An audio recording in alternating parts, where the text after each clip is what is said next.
هم خون بودن فقط تو شناسنامه است. چیزی که آدما رو به هم نزدیک میکنه مرام و معرفت و انسانیت.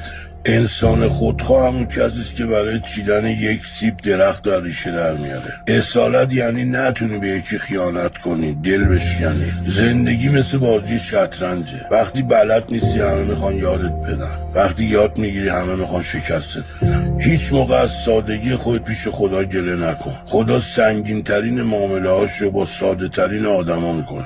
وقتی طوفان میاد تازه میفهمی که چند تا درخت ریشه دار کنارته. به زبون ساده تر اونجا معلوم میشه کتنه کیه. اونجا که خوبیات به چشم نمیاد سعی کن دیگه خوب نباش. با خدا شروع کن، با خدا بمون، به خدا بسپر.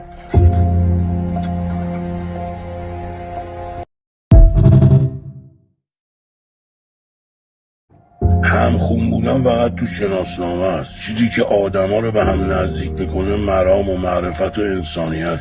انسان خودخواه همون کسی است که برای چیدن یک سیب درخت در ریشه در میاره. اصالت یعنی نتونی به یکی خیانت کنی، دل بشکنی. زندگی مثل بازی شطرنجه. وقتی بلد نیستی همه میخوان یادت بدن، وقتی یاد میگیری همه میخوان شکستت بدن. هیچ موقع از سادگی خود پیش خدا گله نکن. خدا سنگین ترین معامله هاشو با ساده ترین آدما میکنه.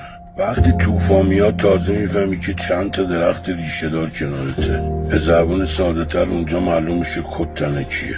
اونجا که خوبیات به چشم نمیاد سعی کن دیگه خوب نباش. با خدا شروع کن، با خدا بمون، به خدا بسپر.